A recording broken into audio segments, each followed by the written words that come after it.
Thank you, Governor. Please be seated. Thanks for coming.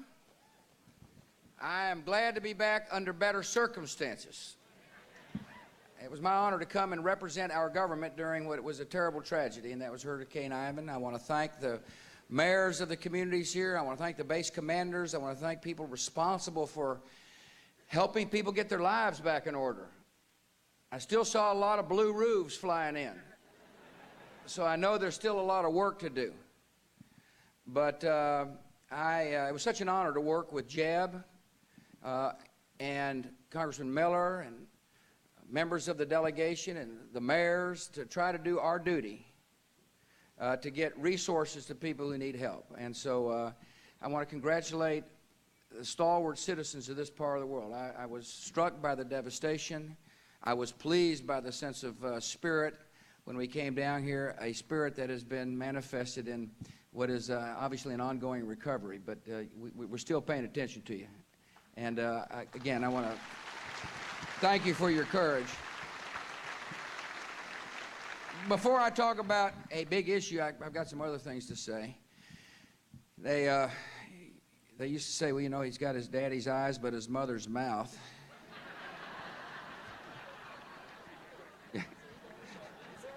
Which means I'm about to talk a lot. No, never. I do want to thank our panelists, including my mother. What a great honor that Mom's here.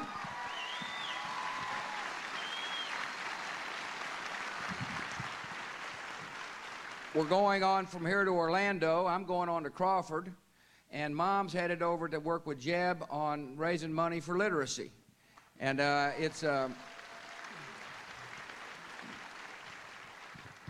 I'm sorry Laura's not with me. Yeah, I know. I used to oftentimes, all the time, say she was the country's greatest first lady. Yes. Wait a minute. At least make it a tie. But I love her dearly. She's a fabulous mom, great wife, and she really is a spectacular first lady. She sends her best and love to Mom and to the great governor of the great state of Florida, Jeb, and to you all. I'm sorry she couldn't be here. Speaking about brothers and great governors, he's doing a fabulous job for Florida. He is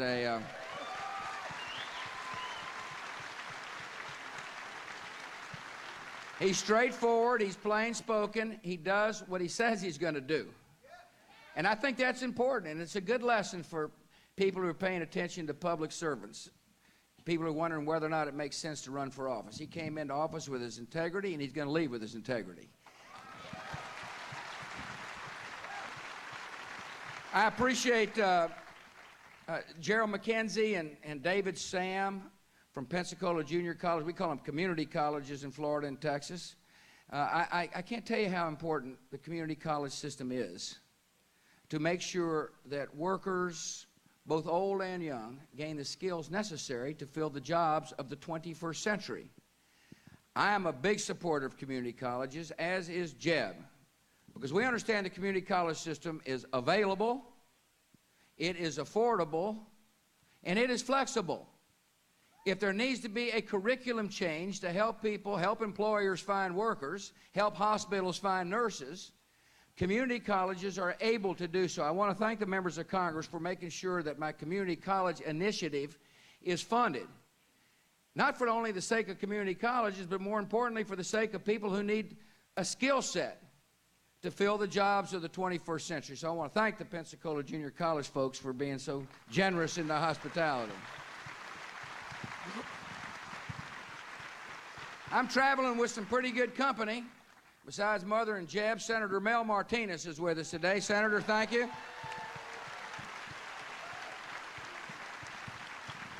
I mentioned him once. I get to mention him twice since it's his district. Congressman Jeff Miller, doing a fine job. Thanks for being here. And then we got some folks down from the central part of the state, starting with Congressman Tom Feeney. Congressman, I'm proud you're coming. Thanks for being here.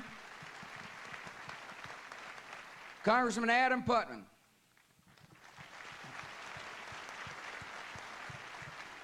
Last time I was with Adam was in the middle of an orange grove after one of the other hurricanes hit. As you can see, that orange grove did something to the color of his hair.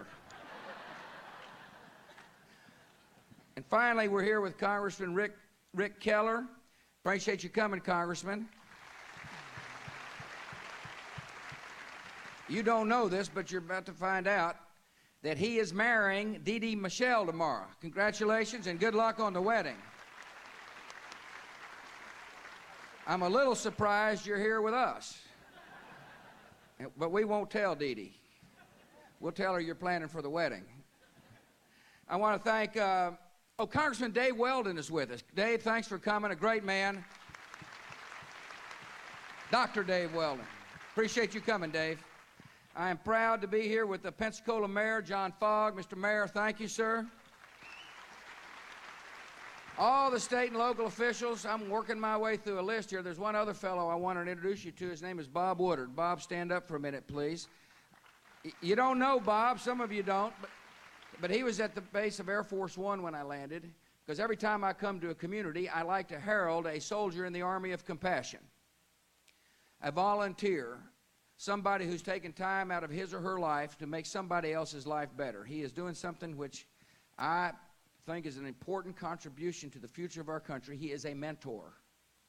He is one of those souls who says, puts his arm around somebody who hurts, somebody who needs love, somebody who needs comfort, and says, I love you, and what can I do to help you?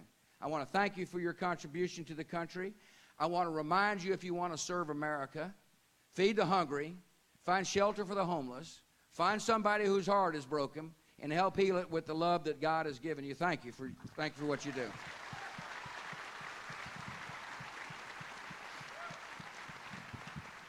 Before we get to Social Security, I want to say a couple of other points.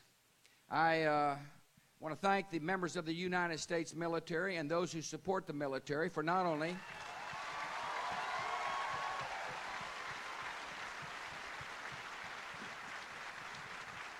making this country more secure in the short term, but helping make this country secure for generations to come. You see, the more free the world becomes, the more peaceful the world becomes for our children, our grandchildren. And we took some tough decisions in order to protect this country. And by doing so, we have laid the foundation for freedom. You know, I hope it heartens those who have served and the families of those who have served to have seen the millions of people vote in Afghanistan. Think about what has happened. Think about what's happened in that society in a brief period of time. Young girls couldn't go to school under the Taliban because these people were so backward and so barbaric that their view of the vision of the world was dim and dark. We acted in our own self-interest, admittedly. We said if you harbor a terrorist, you're equally as guilty as the terrorist. When the president says something, he better mean it. I meant it. Our military responded. The Taliban is out. But as importantly, the people of Afghanistan are free. I just talked to Condoleezza Rice on the phone. She has just came back from, she was in Afghanistan, I think, yesterday. She said, you're not going to believe it, Mr. President. You're not going to believe how hopeful this free society is. You're not going to believe the optimism that these people have, all because they're free. A free Afghanistan is in the interest of the United States of America. A free Lebanon is in the interest of the United States of America.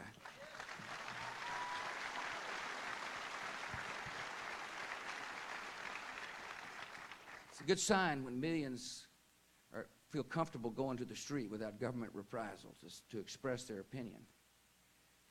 In order for there to be a free Lebanon, Syria must remove all the troops and all the intelligence services in order to let these people vote in free society, in freedom, without fear.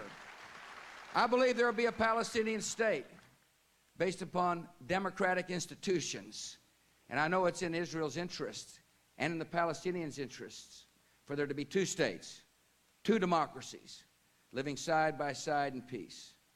And then, of course, one of the most amazing events, at least as far as I was concerned, from my perspective, is when over 8 million Iraqis, in complete defiance of people who were trying to prevent them from going to the polls by creating incredible fear, they said, you're not going to stop us.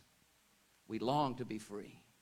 And they went to the polls sending a clear signal not only to the terrorists in Iraq, but to freedom lovers around the world. That freedom is a powerful force. And when unleashed, it'll continue its march. Over the next 4 years, this administration will work to free people from, we'll work with our friends and allies to promote freedom, because I understand free societies will be peaceful societies. And the more free the world is, the more peaceful the world will become. And people will look back at this moment of history and says, this generation, those of us given the honor of service, will have had done our duty to spread freedom and peace around the world. Freedom is on the march, and I want to thank the military folks and their families for helping make it happen.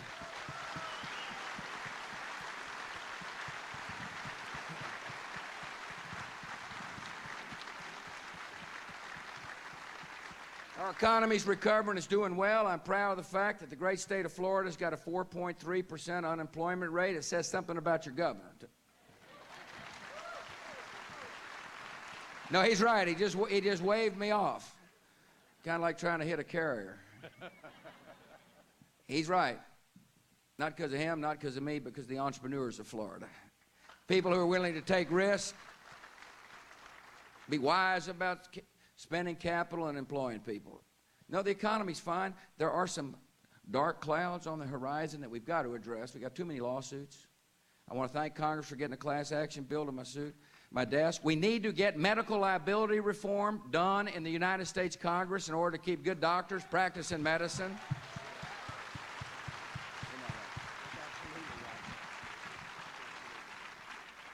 There's a lot of things we can do and will do. I'm looking forward to getting a final budget to my desk. It's wise about how we spend your money. It's also wise about making sure you got money in your pocket, and you're going to need it, because unfortunately energy prices are going up. And I know you're concerned about it. And I'm concerned about it too.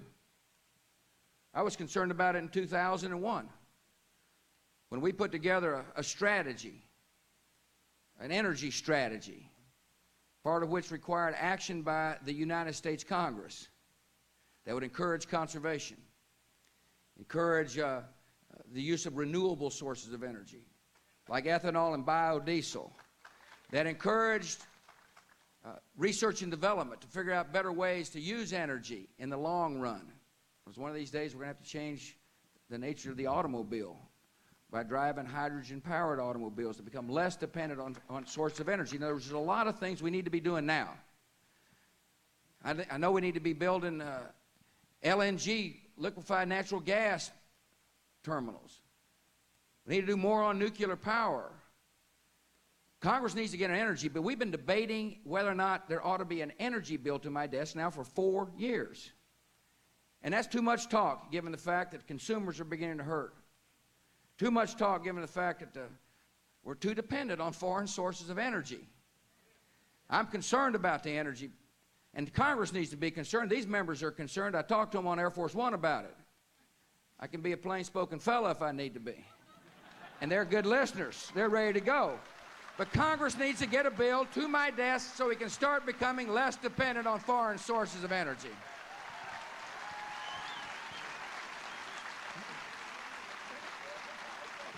We talk about Social Security. Jeb is right, you know. We don't need to talk about it. Some people say you shouldn't have talked about it. I think the job of a president is to confront problems and not pass them on to future presidents. And I'm pleased to report members from the United States Congress that are traveling with me agree that Congress needs to confront problems and not pass them on to future Congresses. And we got a problem in Social Security. Let me first tell you, Franklin Roosevelt did a good thing by setting up a safety net for seniors. And I applaud him for that. And a lot of seniors who now getting their checks understand why I'm applauding him, because the Social Security check you receive is really important for you. And but things have changed since Franklin Roosevelt was the president. Before I tell you what's changed, I'm going to say this once. I may say it 5 times before this is over. If you're getting a check, nothing's going to change. I don't care what the propaganda says. I don't care about the political rhetoric. You're going to get your check. For those of you born prior to 1950, you're going to get your check. The government, nothing will change in the system. We're here to talk about not you. We're here to talk about your children and your grandchildren. That's what we're here to talk about. And I tell you why we've got a problem. First of all, Social Security is a pay-as-you-go system. Money comes in and it goes out. Now, some of you might think that Social Security is a trust. In other words, the government takes your money and holds it for you, and then when it comes time to retire, you get your money back. That's not the way it works. The government takes your payroll taxes and pays out to the people who've now retired, and if they got any money left over, it goes to pay other parts of government. And all that's left is an IOU from one part of government to the next. In other words, it's pay as you go. And that system works well when you got a bunch of workers paying in for a few beneficiaries. That's the way it was when Franklin Roosevelt designed the system. In 1950, there were 16 workers paying into the system for every beneficiary. So obviously the load per worker is pretty light. What's changed is there is a bulge of people fixing to retire called the baby boomers. Both of us are one. Yeah. We are baby boomers. I happen to be turning eligible at obviously age 62 in 2008. It's quite convenient. Did you plan it that way? Well, thank you. And there's a lot of us. There's a bulge in the population. And not only there's a lot of us, we're living longer than during the time Social Security was first fixed, and we're living longer than the generation preceding us. So you've got a lot of people getting ready to retire who will be living longer. And not only that, we've been promised more benefits than the previous generation. People have run for office saying, vote for me, I'm going to make sure the benefits increase. And so you got a lot of people living longer, getting greater benefits, and yet we're not having as many children in society. In other words, you got fewer people paying into the system. The math doesn't work. It works for those who've retired. Second time I've said it. If you're getting your check, you have nothing to worry about. It doesn't work for people who are going to have to pay for the baby boomers like me who will be living longer, getting more money. And so the fundamental question is, if you see that problem, what are you going to do about it? And so the first thing I want to tell you is we have got a problem. And the extent of the problem can be seen on this chart. In 2018, there's more money going out than coming in.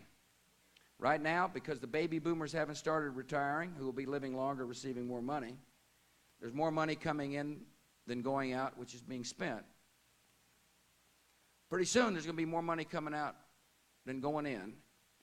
In the year 2027, there will be $200 billion beyond the payroll taxes necessary to pay for the promises the government has made.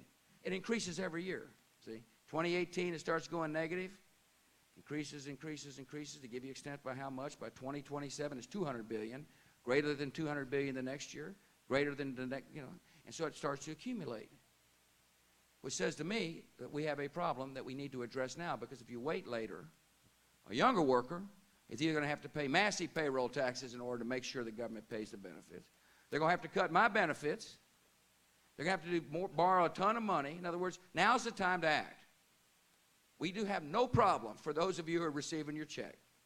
We have a problem for your children and your grandchildren. And the problem is right there in the cash deficits in a pay-as-you-go system. And so I've taken it on. I think this is my 16th state. I'm traveling all around the country, which I like to do. It's a convenient excuse to get out of the nation's capital.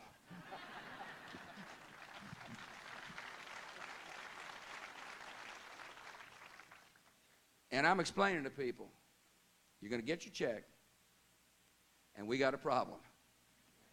And I think there's some logic to the strategy, because listen to this. If you're a member of Congress, and all of a sudden the constituents start to say, we got a problem, Mr. Congressman or Madam Congressman, the next thing they're going to say is, what you going to do about it? And once we can convince the seniors they have nothing to worry about, which they don't, the fundamental question then becomes, from a lot of younger Americans, I'm glad you've taken care of my grandparents, or my dad, or my mom, but what are you going to do for me? And that's the dynamic that's going to get people coming to the table. In order to help them come to the table, in my State of the Union address, I said, I really want people to bring ideas forward. Please bring your ideas forward. There will be no political retribution if you bring good ideas forward. Because I understand this is going to require Republicans and Democrats coming to the table. Precisely what the American people want, by the way. They want people to fix it, not to play politics with it.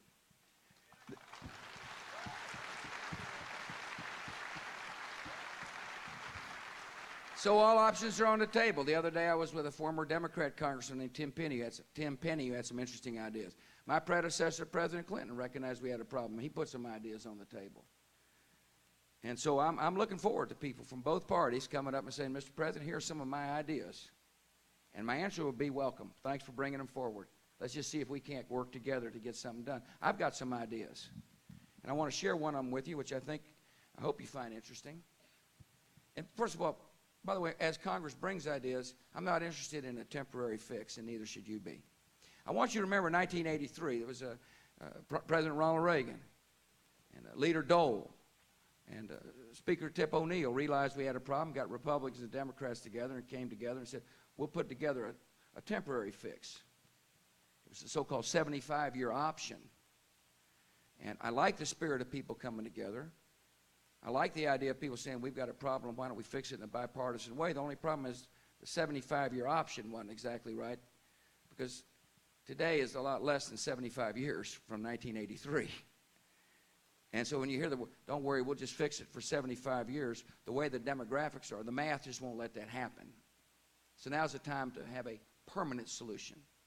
And as they do the permanent solution, we also got to work, in my judgment, to make sure individual workers get a better deal from Social Security. And the better deal would be in my judgment again, to allow younger workers to take part of their own money. You see, when you hear payroll taxes, that kind of sounds like it's the government's money. It's not. It's your money. I want you to know I understand that you ought to take some of your own money and be able to save it in bonds and stocks. And the reason why I think you ought to be able to do that is because a mix of conservative bonds and stocks will get you a better rate of return on your money than that which you're going to get inside the government. And that's important because if you're a young worker, interest compounds. Or if you're an old worker, interest compounds. But the longer you hold money, compounding, the more you'll end up with. It grows. And the greater rate of return you get on your money, the more you'll have when it comes time to retire. So the idea is, as a part of a Social Security system, allow you to take some of your money so you can build a nest egg of your own. I like the idea of people building nest eggs. I mean, I think if you own something, you're likely to have a more vital stake in the future of the country. One of the most heartening statistics, I think, in today's world is more and more people are owning their own home. More minority families own a home today than ever before. That's heartening. I tell people, I said, I love the idea of somebody opening up the door of their house and say, welcome to my home. Thank you for coming to my piece of property. I think the fact that more and more people owning their own small business is helpful. I know it's going to be helpful to have more people owning a piece of their own retirement account and managing it.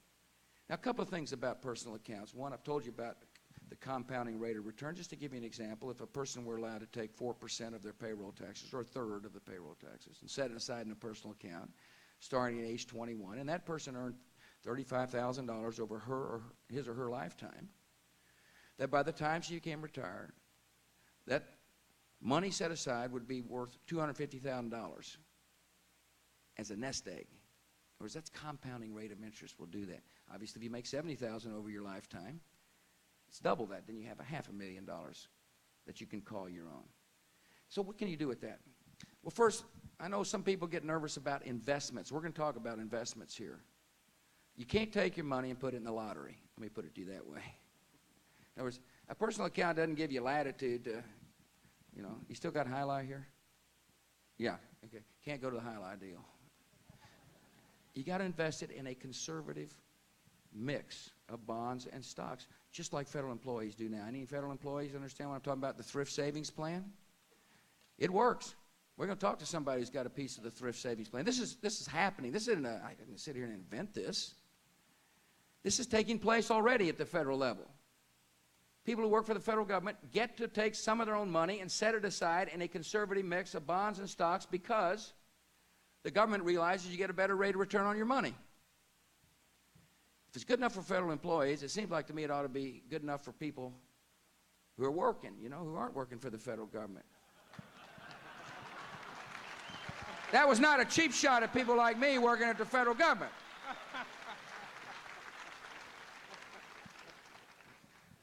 Secondly, you won't get the check from the federal government in the Social Security system if you're a younger worker. I just can't guarantee how big it's going to be. You know, there's not enough money to pay the promises. I'll just tell you that. I think that's part of the dialogue, is to make sure everybody understands. It's not a trust, and we're not going to be able to keep the promises unless we're willing to have extraordinarily high taxes on the people coming up, or significant benefit cuts. And so one way to help you do a better job of coming closer to what the government has promised is to allow you to earn this money and then use it as a part of a retirement plan. In other words, the government's going to get you a check, and then you're also going to be able to take money out of your own personal account to help you when you retire. That's important for you to know. The system is not fair for people oftentimes. Somebody dies early, been working 30 years, dies at 55 years old. Money goes in the system. The spouse doesn't get a dime until he or she turns 62. That doesn't seem fair to me, does it to you? In a personal account, if you had one of those and your assets were growing and you passed away, you could leave it to whoever you want. There'd be some comfort for the spouse. Two people working, a husband and a spouse. Husband predeceases the spouse. She continues to work. She's either going to get, at 62 years old, her own Social Security check or survivor benefits, which is ever larger, but not both. That doesn't seem fair, does it? Somebody's working all their life. The money they put inside Social Security is not available for somebody he or she loves. If you have your personal account, it grows. You die, your wife or your husband's going to get your personal account, or your children. I like the idea of encouraging savings.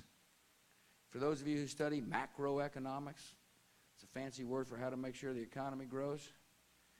The more you save, the more capital is. The more capital is, the more money is available for small business expansion so people can work. So we need to encourage savings. I like the idea. I'm telling you I like the idea. I'm going to talk a lot about it. I'm going to talk to others about the idea too. It needs to be a part of the dialogue. And it's interesting, you know, we're not talking about a big cultural shift here.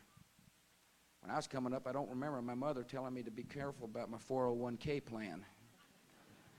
They didn't exist, I don't think. There wasn't a lot of focus on encouraging people to manage their own money. Today, that has changed.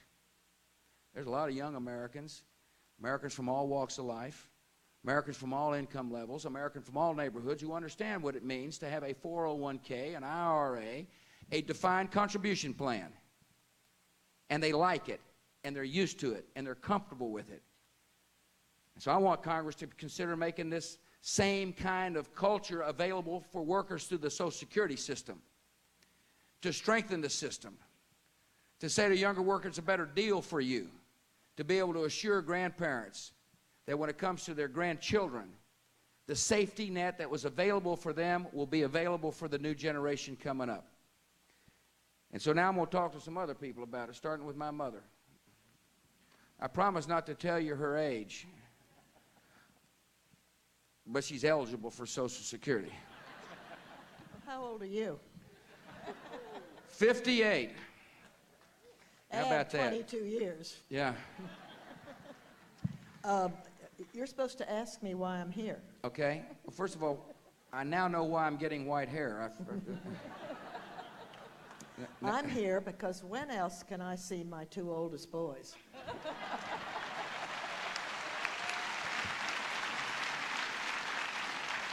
How about a little better answer than that, will you?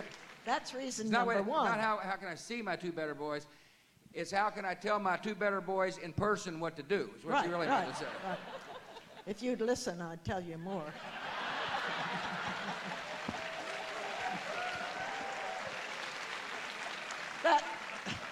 That's really not why I'm here. I'm here because your father and I have 17 grandchildren, all born after. We're doing our part, incidentally, on the labor. But all born after 1950, and we want to know, is someone going to do something about it? That's the whole reason, other than seeing my boys. Well, I'm glad you're here, Mom, and yeah, I hope you can tell, and I think you will be able to tell, and I think others like Mom who are worried about whether or not government even cares about taking on a tough enough issue to address the issue for grandchildren, whether or not there's a will. You'll see. I think you'll see by the time this is over that there is an interest and a desire, a willingness to take on a tough issue, just like you taught me. Not to shirk my duty, but to step up and lead and to do the hard work. And it is. Listen, I concede, Mom, that members of Congress some would rather not be talking about it. Well, we're going to talk about it, and I'm going to assure you, I've got your stubbornness, that in a good way, I'm going to keep talking about it till something gets done. I'm going to keep traveling the country, saying to people, we got a problem if you're senior going to get your check, and I'm willing to work with Congress. And I'm going to tell you, the people of this country are tired of partisan bickering on big issues. They don't want people.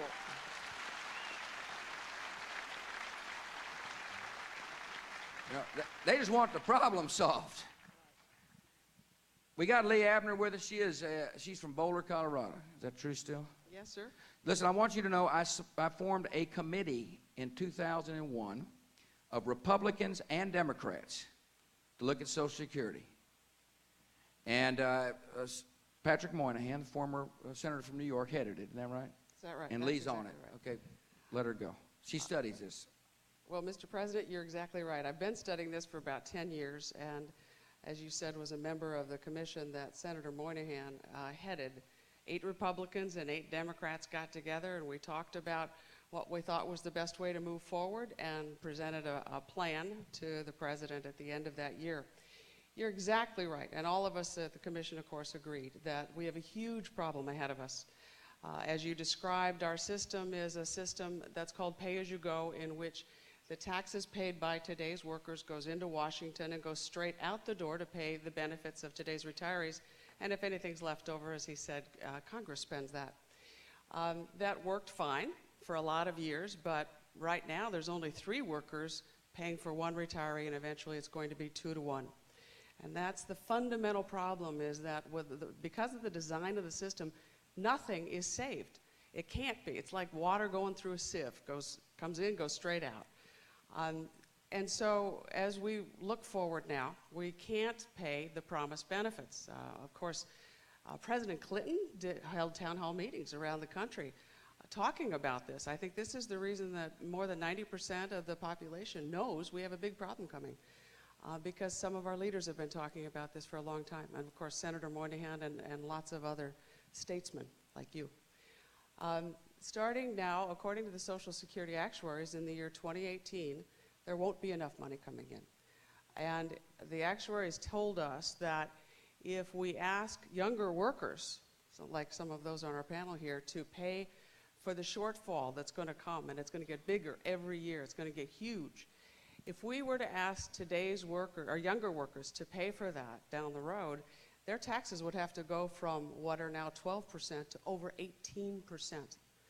And that's a huge burden on our children and our grandchildren, our economy, and jobs. So it's critical that we start to take action as soon as possible. Another study that I thought was very important that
It was a. My pleasure. Let me ask you I think it's important for you to understand that that those who served on the committee were, kind of good thinkers, all walks of life, and represented both political parties, and they came together with some ideas. I think there was a couple of ideas that I think are very interesting. We've sent them up to Congress, of course. One of the interesting points that came out of there, and it's very important for people to understand, is that you can design a system to make sure that low-income Americans, that the system's progressive, which is a good idea. Posen is the man that you served with, I think. Yeah, he was one of the ones. He floated a really interesting idea that I hope Congress takes a look at, which is to make sure that the lower-income Americans are treated in a way so that, that when people retire, they're as taken care of as well as can be. That the safety net is truly a safety net. It makes sense, and so you can structure a system so that make sure that we're taking care of the low-income people better. And my only point is, Lee's committee had a lot of really good ideas out there. I like the spirit of how they met. They didn't show up and say, I'm not going to listen to your idea. They showed up and said, bring your ideas forward. And as I said, Senator Daniel Patrick Moynihan, who's a fine United States Senator from New York, a Democrat, was able to coax good ideas out. So thanks for the spirit. Exactly. And Mr. President, I think one of the things that was most gratifying was that even in private, we never talked about politics. Not once in all of those months. All we talked about was policy. What's the best way to go forward? How would certain people be helped? How would certain people be harmed by different ideas or by doing nothing? Well, I appreciate you. Andrew Brown's with us. Yes, sir. Where are you from, Andrew? I am from Bay, Arkansas. It's a small town, about 2,000 people in northeast Arkansas. That's 3 times more than Crawford.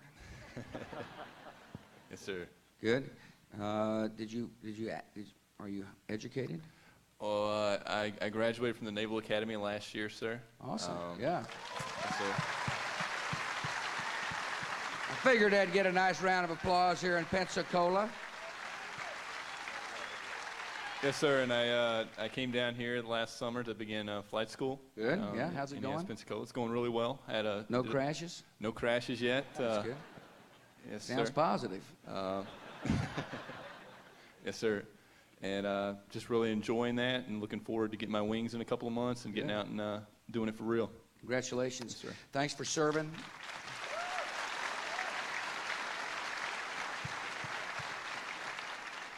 Other than making sure that the Commander-in-Chief knows you're about to get your wings, why are you here? Yes, sir. Social Security kind of concerns me a little bit. I don't really foresee that it'll be around for my generation. Let me stop you. This is not the first time I've heard this.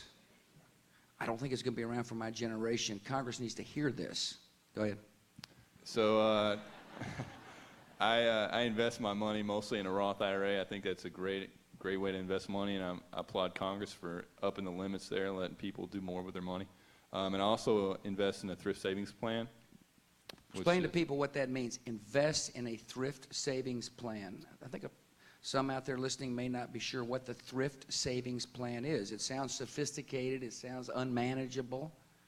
No, sir. Well, in my instance, military members and other federal employees can opt to deduct a certain percentage from their paycheck, and it can go directly into one of 5 different funds.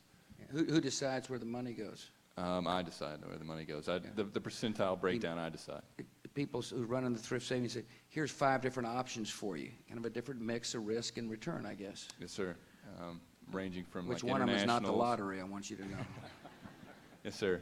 And so I've enjoyed being able to put more money aside and grow tax-free through the thrift savings program that wouldn't be covered under the And Roth. how often do you get a statement? I check all mine online, sir. Oh, you do?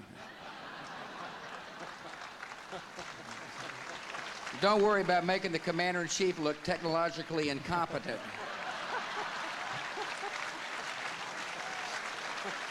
Sure. Private. Anyway, Think about this. I just want you to listen to what he said. He checks about it online. He watches his money grow. Some people get monthly statements. They watch their money. There's nothing better in a society than to have people concerned about their assets. That's what ownership does. It's yours. Yes, sir. Nobody can take it away. The other thing is that when you hold money over a long period of time, there is a predictable rate of return depending upon the risk you take. And there's ways to design programs so that the closer you get to retirement, if the markets were to happen to go down, you're able to get your money. See? That's what's important for people to understand. And obviously you feel comfortable doing it. Yes, sir. I'm very pleased with the thrift savings plan. Good. See, he's a Navy pilot, risk taker, and manages his own money. Thanks for coming, Andrew. I appreciate your concern. Thank you, sir. It's an honor. Thanks for serving. By the way, somebody one time told me they saw a survey that said people like Andrew, people Andrew's age, think it's a lot more likely they'll see a UFO than to get a Social Security check. Maybe right. With us is Dr. Ron Guy, age 58 years old. Yes, sir. Same age. Welcome. Thank you, sir.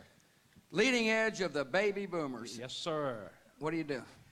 Presently, sir, I do a financial strategies working with a great group of partners at Guernsey and Associates. There are 15 of us that help people plan their life from wherever they are to age 100, and we look very closely, sir, at Social Security. What happens if they're 101? Okay. You help them on that too? I'll do that too, Okay, sir. good. So this is his field, right? This is, you understand? Yes, sir. Pay as you go, you understand all the terms we're using, you understand thrift savings plans, internal rate of returns, let her go. Well, a person needs to have the ownership to do exactly that. I'm not concerned about my Social Security benefits because I'm on the safe side of 50. But for my children, I have 2 children, and I have a grandson that's age 3. I'm worried that he will not have anything to invest for himself if this sieve continues to leak and not return something to them when they retire, sir. And I appreciate you having the courage to bring to the table a type of statesmanship that's not afraid to look and overhaul what's broken. Thank you, sir. Yeah. Appreciate you. Thanks, sir. Let me, you know, one of the interesting things about investing is that when you think of investors, you know, you think of a certain kind of person. You know, and I don't view that. I'm sure you don't either. You work with people from all walks of life. I mean, everybody's got a chance to be an investor. Should have a chance to be an investor. Absolutely. Investing is not limited to a certain class of person. It doesn't make any sense. And yet, I think that's the attitude of some. You know, we can't let certain people maybe invest their own money. Maybe they don't know how to do it.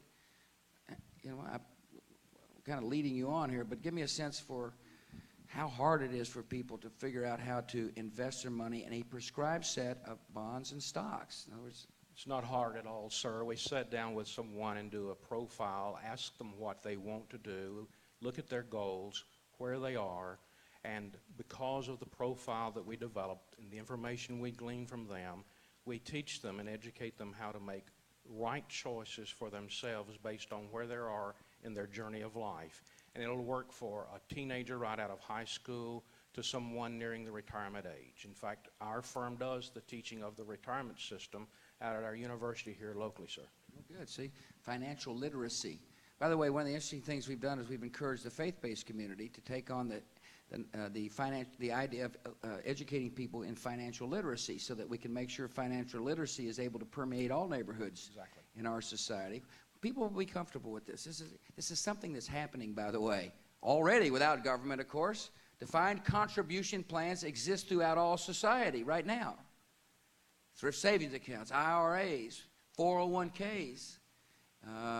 But the reason I keep emphasizing that is when I talk about a savings plan for individuals, it's happening.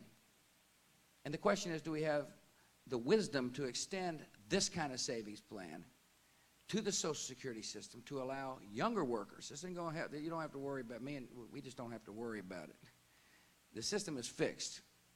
If you're born before 1950, it's not going to change one iota. The question is, do we listen to younger workers?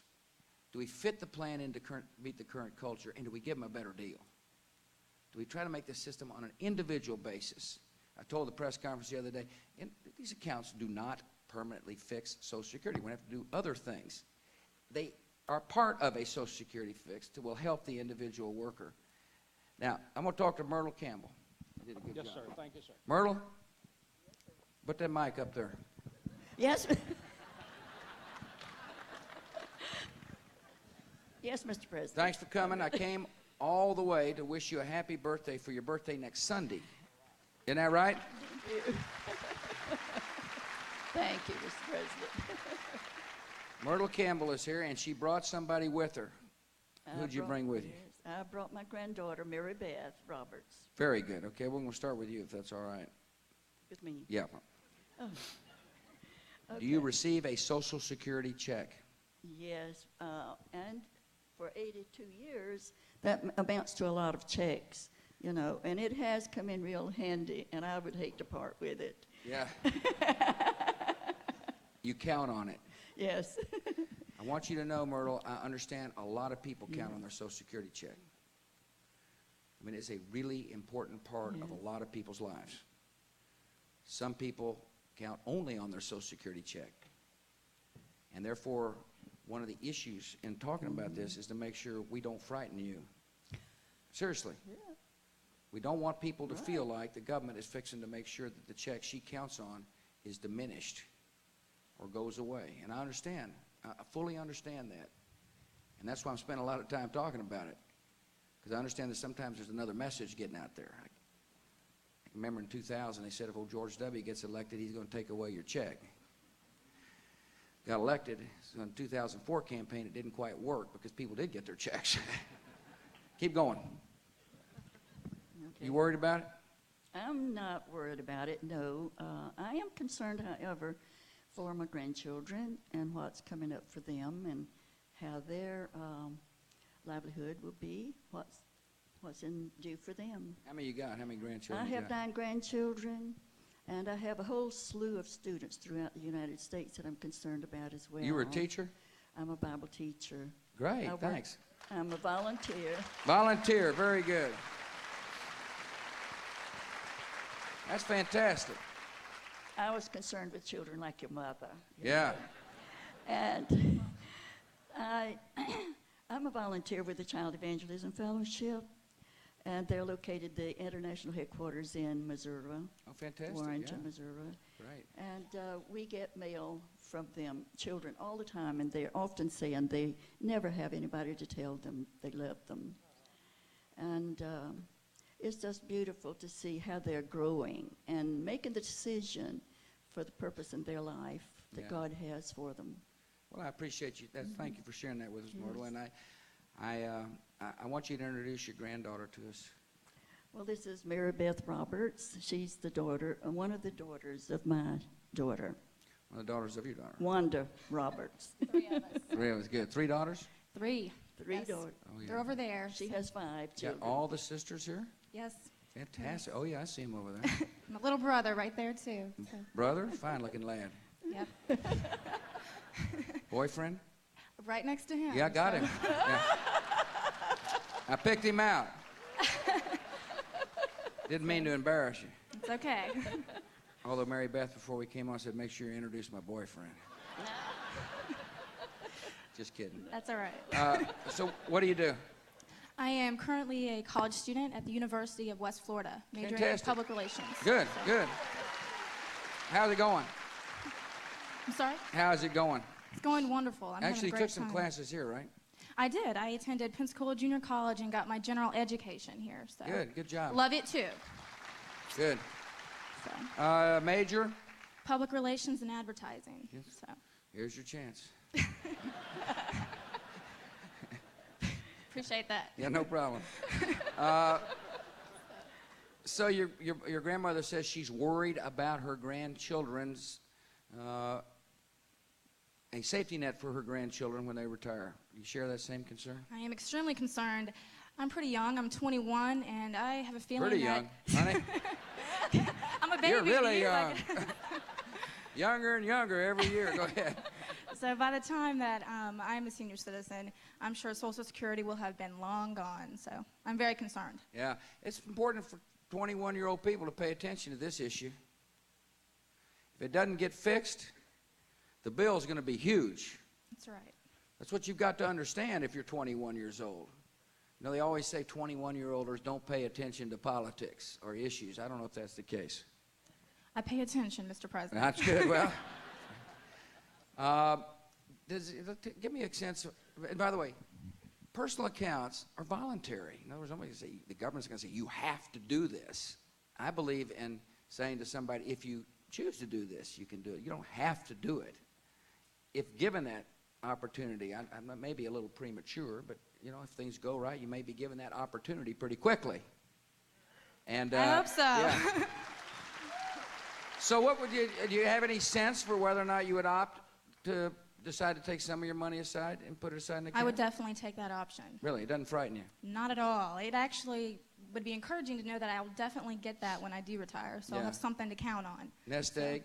That's The right. other thing I think is important is to be able to, for Mary Beth to be able to pass her money on to whomever she chooses.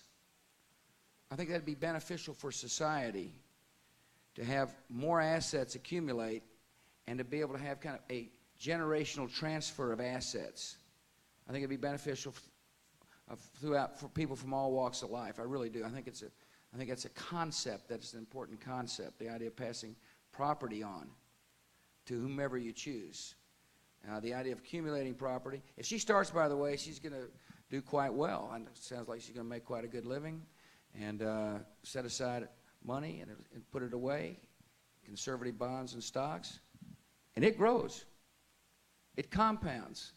I want to repeat another point. The money she'll get in her account, the return, rate of return on a conservative mix of bonds and stocks will be greater than her money will be earning in the federal government.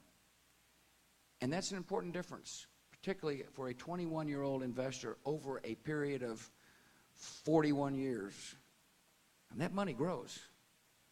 And so I'm glad you're interested. Yes, sir.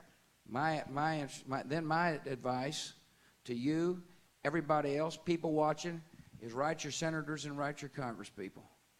Let them know you're concerned. Let them know you're interested in people coming together to solve this problem, to save Social Security for generations to come. Thanks for coming. Thanks for your interest. God bless.